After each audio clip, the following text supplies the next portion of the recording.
How's it hanging, everyone? It's Oscar here, and welcome to my music channel.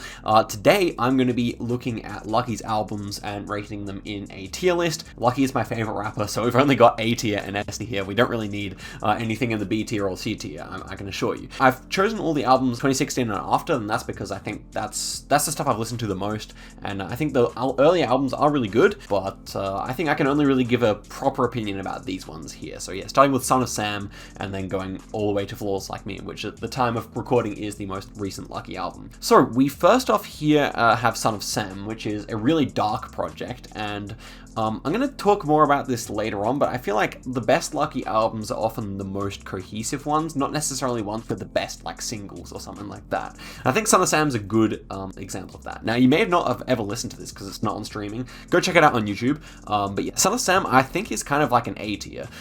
It's not, I definitely prefer it to some of the other albums on here. It doesn't have standout tracks, but it's got a really interesting dark vibe all the way through, and it definitely it's definitely like a time in Lucky's life, and it's an interesting project. So yeah, only 7 tracks, but I definitely recommend you guys go check that out. Okay, next up we have Free Wave 2, which is a good album, and Free Wave 2, unlike Son of Sam, I think is less consistent, but it peaks higher. I'll be comparing it to some of the projects later on, which I don't like as much. I'm going to put this one in the A- tier, but it has a lot of really high moments. For example, the first track, Me, is really nice, has a really interesting beat, same with Speed Demon, and then my favorite track on the whole thing is actually Difference, which is not a particularly popular song streams-wise, but definitely go check that one out if you haven't. I dare say this is also one of the less popular albums, so it's definitely before Lucky came into his own, in my opinion, but it is a really interesting one, and definitely Difference is a track worth checking out if you've never listened to it. I'd recommend listening to the whole thing. It has kind of like a classic trap. It's probably the most like kind of SoundCloud sounding album of the modern Lucky albums, I would say. So definitely worth listening to. Not as much as some of the other ones, as you'll see here.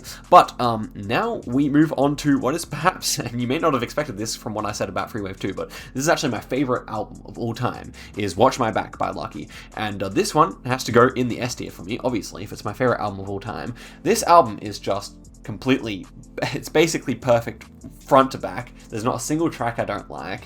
It, like Son of Sam, it has a particular vibe about it, and it's one of these albums where I can start the album and it repeats on Spotify, and then it just keeps going, and I want to keep listening to it. Like I don't think about the fact that it played again. You know, there's no chore to listen to it at all. Favorite tracks on here are Options and Poker Face. I also really enjoy B-Print and No Walk. Also Leave With You, and yeah, there's a bunch of other ones I'm looking at here, and just such a basically flawless album, if you ask me. Really worth listening to. If you are like a fan of these later albums because you came in later on and you haven't listened to Watch My Back yet, then I really have to recommend it to you. And now we move into 2018 with Days Before 2 EP, and so if Watch My Back is my favorite album of all time, then Days Before 2 is my favorite EP of all time. I'll put this second in the S tier. This is, even more so than Watch My Back, the perfect run of tracks. But we're talking about only a 6-track EP here, but every single track is essentially a 10 out of 10 in my opinion. It is like when you compare it to these two albums, like the jump he made in 2017 and 2018 is quite remarkable, if you ask me. And so Days Before 2, I mean, Switch Lanes, Distant, Root of All, such legendary tracks. This is another one where I wouldn't be surprised if it slipped through the cracks for some people, so you have to go listen to it if you haven't already. Just such a legendary EP. And also worth mentioning, I would say, is that the music video for Switch Lanes is like one of my favorite music videos of all time, so definitely worth checking out as well. Lone Wolf was pretty legendary on that front. Anyway, next up we move to Free Wave 3, which was probably my main introduction to Lucky. I think my first Lucky song was Starstruck back when I listened to that back in 2018. But Free Wave 3 was, when that came out, that's really when I started getting into Lucky a lot. And More Than Ever is definitely my most streamed ever Lucky song. I really love it. Just the production on that track is truly basically the perfect trap song for me.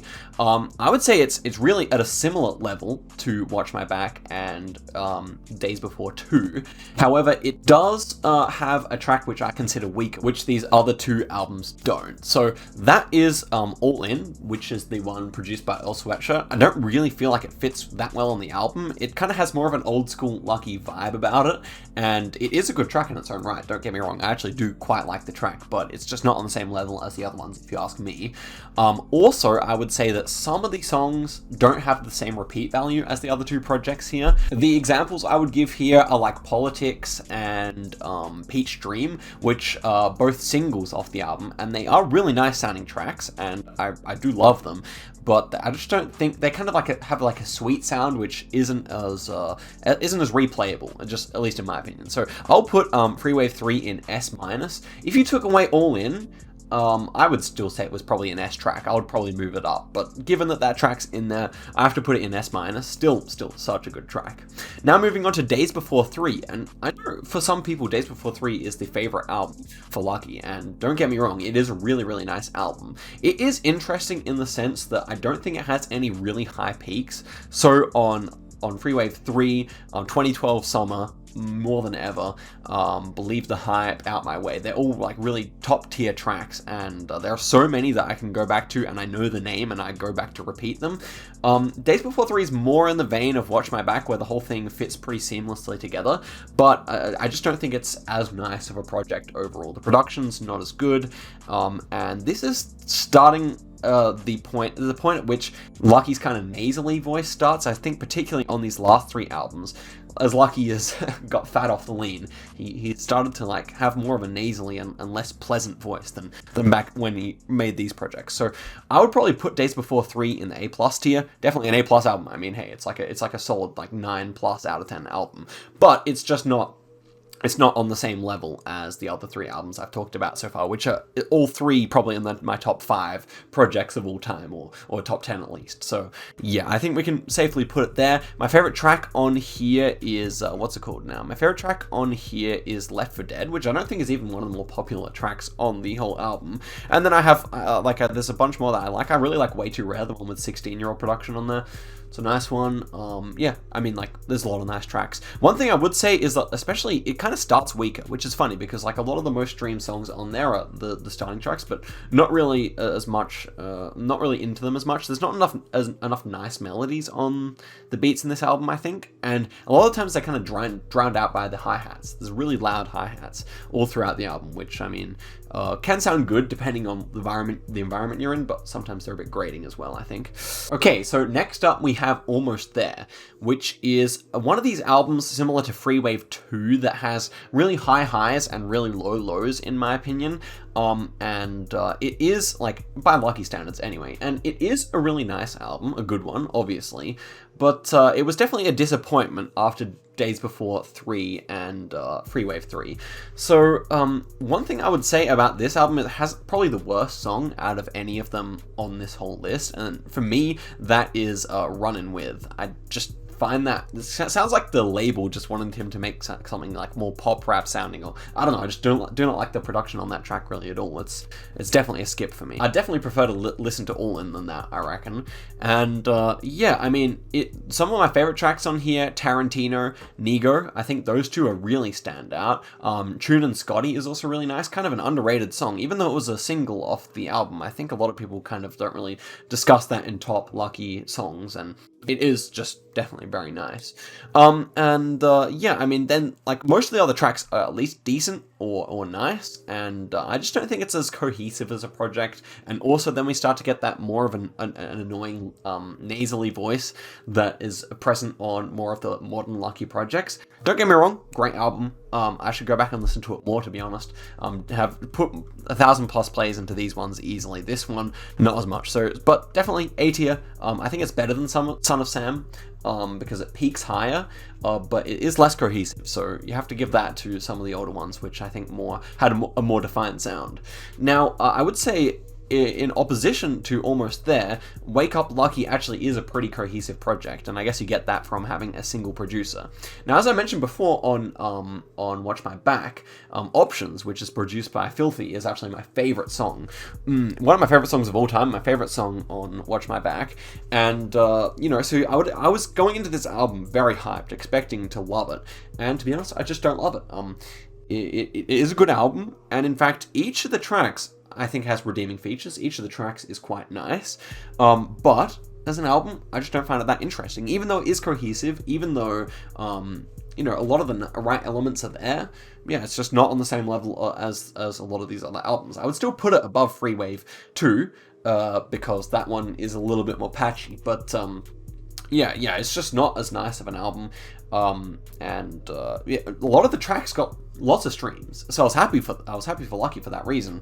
But when I was listening to it, I was like, well, are they really as good? I don't know if they're actually worth 5 million streams, for example. Okay, final one is Flawless Like Me. This has been out for, I guess, 2 months now, so enough time for me to give my educated opinion, I would say. And Flawless Like Me was a return to form. As you can see, the last 2 Lucky albums are sitting down here, and I would say Flawless Like Me was a good return to form.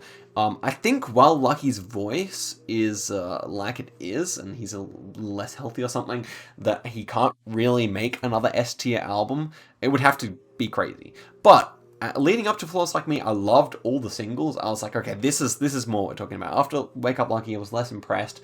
Then we had You Drank and Super Ursus and all those tracks, and I just found a lot of those singles very compelling. And sure enough, the album was also really good. DNA was my favorite track off the album. Let me know if you also enjoyed that one.